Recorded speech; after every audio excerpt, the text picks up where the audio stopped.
see the child. He's pale and thin. He wears a thin and ragged linen shirt. He stokes the scullery fire. Outside lie dark-turned fields, with rags of snow, and darker woods beyond that harbor yet a few last wolves. His folk are known for hewers of wood and drawers of water, but in truth his father has been a schoolmaster. He lies in drink. He quotes from poets whose names are now lost. The boy crouches by the fire and watches him. Night of your birth, 33. The Leonids, they were called. God, how the stars did fall. I looked for blackness, holes in the heavens. The dipper stove. The mother, dead these 14 years, did incubate in her own bosom the creature who would carry her off. The father never speaks her name. The child doesn't know it. He has a sister in this world that he will not see again. He watches, pale and unwashed. He can neither read nor write, and in him broods already a taste for mindless violence.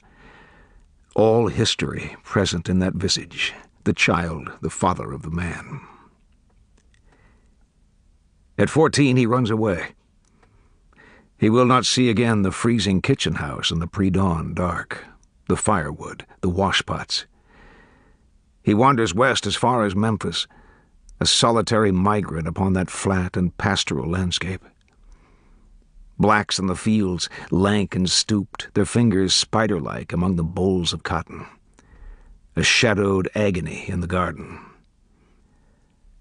Against the sun's declining, figures moving in the slower dusk across a paper skyline.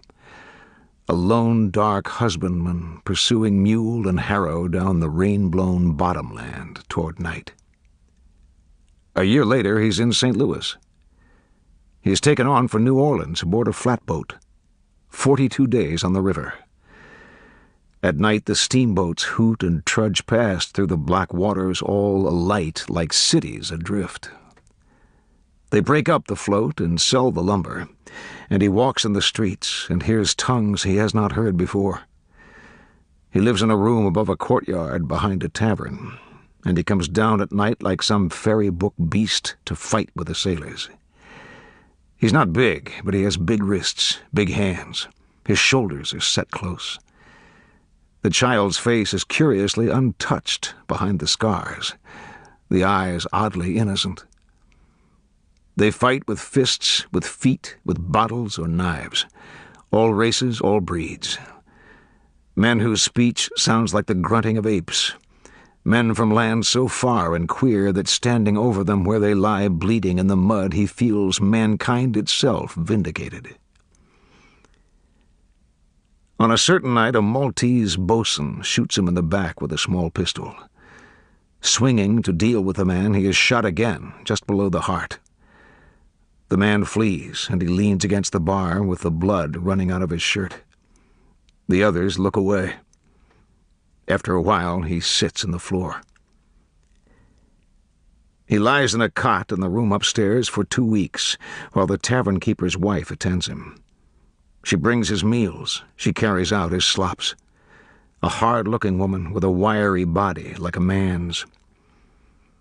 By the time he's mended, he has no money to pay her, and he leaves in the night and sleeps on the riverbank until he can find a boat that will take him on. The boat is going to Texas. Only now is the child finally divested of all that he has been.